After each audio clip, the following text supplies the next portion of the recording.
सांगली, मिरज आणि कुपवाडच्या जनतेला दिलासा देणारे आणि कोणतीही करवाढ नसलेले स्थायी समितीचे 1173 कोटींचे बजेट आज महासभेला सादर करण्यात आले. स्थायी सभापती अतुल माने यांनी 93 कोटींची महसुली वाढ सुचवत 1193 कोटींचे बजेट महापौर धीरज सूर्यवंशी यांच्याकडे सादर केले. यावेळी आयुक्त सत्यम गांधी, उपमहापौर गजानन मगदुम, भाजपाचे गटनेते संदीप आवटी, राष्ट्रवादीचे गटनेते मैनुद्दीन बागवान, विरोधी पक्षनेते मंगेश चव्हाण, शिवसेनेचे गटनेते युवराज बावडेकर, राष्ट्रवादी शरद पवार पक्षाचे गटनेते युवराज गायकवाड, अतिरिक्त आयुक्त राहुल रोकडे, नगरसचिव सहदेव कावडे आदी उपस्थित होते.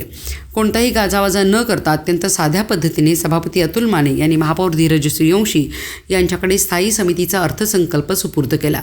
यामध्ये 46 कोटी 30 लाखाची महसुली वाढ केली आहे. तिन्ही शहरातील क्रीडांगणं, व्यायामशाळा, वाचनालय विकासासाठी तरतूद करण्यात आली आहे. सांगली शहरात कमी दाबाने होणाऱ्या पाणी पुरवठ्याची समस्या दूर व्हावी यासाठी व्हर्टिकल प्रेशर पंपासाठी तरतूद करण्यात आली आहे. याचबरोबर सांगली नाट्यपंढरी स्वर्गीय मदनभाऊ चषक महाकरंडक स्पर्धा पुन्हा सुरू करण्यासाठी तरतूद करण्यात आली आहे. याचबरोबर तिन्ही शहरात बाहेरून येणाऱ्या प्रवेश मार्गावर स्वागत कमानी उभारणे, मोक्याच्या जागा विकसित करण्यासाठी शॉपिंग कॉम्प्लेक्स उभारण्यात येणार आहे. 100 फुटी आणि 80 फुटी रस्त्याच्या बाजूला महापालिकेच्या जागेवर फूड पार्क उभारला जाणार आहे. हनुमान नगरमध्ये नवीन नाट्यगृहाचे भूमिपूजन लवकरच केले जाणार आहे. छत्रपती शिवाजी महाराज, राजमाता अहिल्यादेवी होळकर, क्रांतिज्योती सावित्रीबाई फुले, भारतरत्न डॉक्टर बाबासाहेब आंबेडकर आणि माता रमाई आंबेडकर यांच्या नावे संग्रहालय उभारण्यात येणार आहे.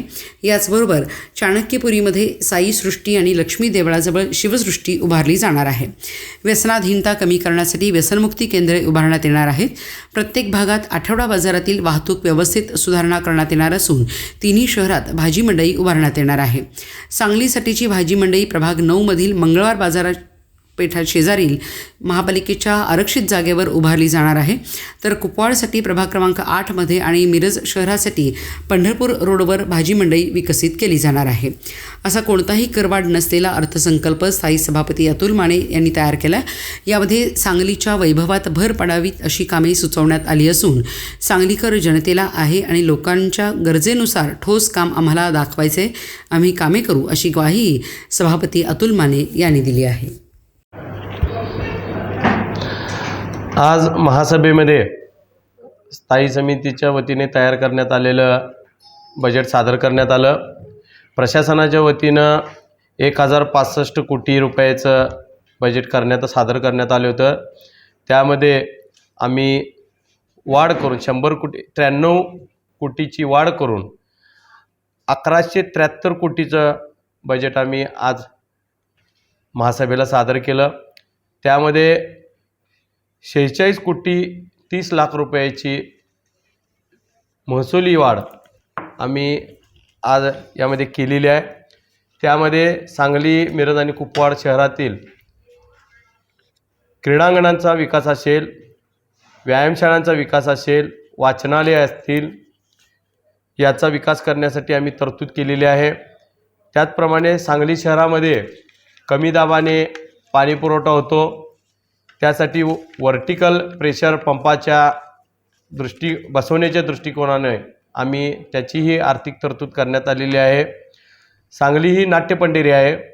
या नाट्यपंढरीमध्ये मदनभाऊ पाटील महाकरंडक स्पर्धा याच्या आधी होत होत्या, पण त्या काही कारणास्तव बंद झाल्या होत्या. त्या देखील आम्ही पुन्हा चालू करण्याच्या दृष्टिकोनातून त्याचीही बजेटमध्ये तरतूद करण्यात आलेली आहे. त्याचप्रमाणे सांगली, मिरज, कुपवाड शहर या ठिकाणी तिन्ही शहरांच्या प्रवेशद्वाराच्या ठिकाणी कमानी मोठ्या उभा करण्यासाठी आम्ही बजेटमध्ये तरतूद करण्यात आलेली आहे.